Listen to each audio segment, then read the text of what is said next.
few months ago, I was at a gathering, and I noticed a woman in the crowd with a campaign button saying that she was running for school board.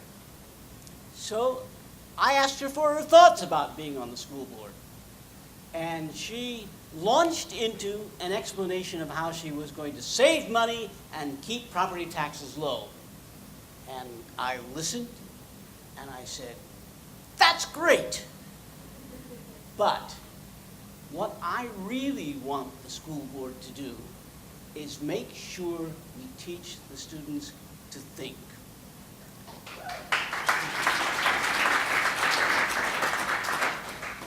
I fear that one of the chief reasons we have such a hyper-partisan and gridlocked government, and one of the chief reasons the voters are so often misled by demagogues, both left and right, is that we have forgotten to teach ourselves to think and evaluate arguments and compromise when needed. We chase trends and popular notions of the day, forgetting to examine them critically, applying our own experience and that of those who went before us. Now, much has been made in the educational community of the acronym STEM, for science, technology, engineering, and math, or STEAM, for science, technology, engineering, arts, and math. Now, I don't know where to fit it in cleverly, but let's not let mere cleverness get in the way of an idea. To these acronyms, I would like to add the letter H for the humanities. We're all majors here, so maybe it looks something like this. The ability to think and reason is so fundamental to our human existence that the Enlightenment philosopher René Descartes wrote, "Cogito ergo sum." I think, therefore I am. The examination of human experience is at the heart of the humanities, and that is why I am here today to argue for the humanities. It is the humanities that teach us to think. And if you are not telling your school administrators as students that the humanities are important to you, you will be missing a key part of your education, and you will not be able to distinguish between the trendy and the self-serving and the visionary. Now, do not misunderstand. I am not here to subtract. I am not here to push science and technology off the stage. I am here to add. I am here to augment. I am here to advocate for a complete education. What does it profit us if we can build the tallest buildings, the fastest computers, cure every disease, if we cannot apply that technology with judgment? If we cannot live together as a civilized society and understand the world around us and how we relate to the people in it? That is what the humanities are about. The study of what makes us human, our history, our cultural development, our ideas, our communication with each other.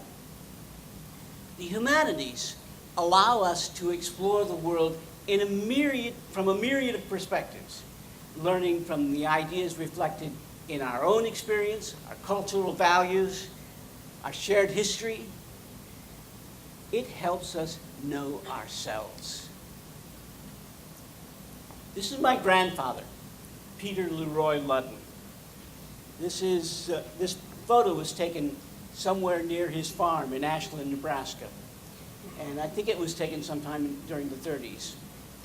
Now, my father often tells the story of how my grandfather saved the farm during the Great Depression.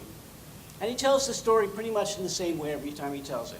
He tells about how the sheriff came out to the farm and he put one foot up on the running board of one of the farm machines out in the yard. And he said, "You know, Roy, this isn't my idea." He was getting ready to start foreclosure proceedings on the farm. Now, my grandfather and one of my uncles got in the wagon And they rode all over the state of Nebraska to raise the $400 it took to save the farm. A number of years later, my grandfather received a letter. It was July 1947. He received a letter from the lender telling him he had made the last payment on that farm. It was paid off. From that moment forward, you could not drag my grandfather off that farm with a team of mules. That's where they found him when he died. It was out in his field. Now, because I know that story, I know something about who my grandfather was. I know something about who my father is. I know something about who I am. And that is knowledge as precious as any technology. Most of all, the humanities helps us solve problems. If you as students can tackle algebra and trigonometry, and you should, can you not recognize a false premise in a faulty argument? If you can tackle the physics of what holds our universe together, can you not tackle the issues that join and divide our communities? If you can tackle the concepts of biology that sustain life, can you not tackle the ideas that give it meaning? I think you can. Let me offer another example that may make a few of you groan. William Shakespeare. Much is to be learned about human nature and the way the world works from studying the characters created by Shakespeare. From Macbeth and Richard III, we learn that absolute power corrupts. From Othello, we learn the corrosive effects of jealousy and possessiveness. From Romeo and Juliet, we learn the tragic effects of a long-nursed feud. And from Prospero, the healing power of forgiveness.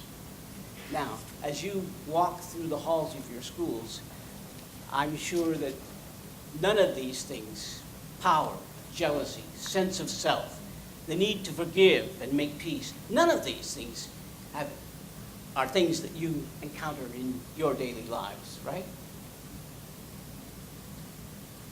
But we need not rely on a 450-year-old playwright to teach us to think. Many of you may have read a book by Harper Lee called To Kill a Mockingbird and thought about what it teaches us about racism and how we relate to each other as human beings.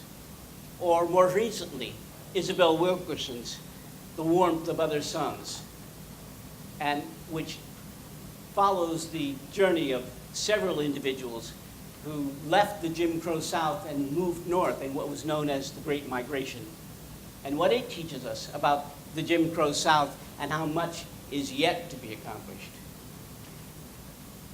Consider the great issues and challenges that have faced our nation and what can be learned about leadership from them. The Civil Rights Movement, the Great Depression, the Disability Rights Movement, the Transcontinental Railroad. Consider the cultural understanding springing from the study of languages and cultural traditions, and the effectiveness of understanding the elements of a good argument.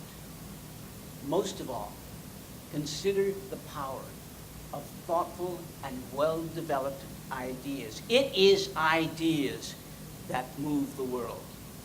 We will all face many challenges in our lives, and the answers won't always be found in bits and bytes.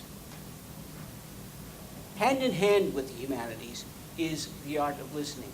Many of the most influential people in the world are influential, not because they were able to impose their will, but because they knew how to listen and gained respect and understanding in doing so.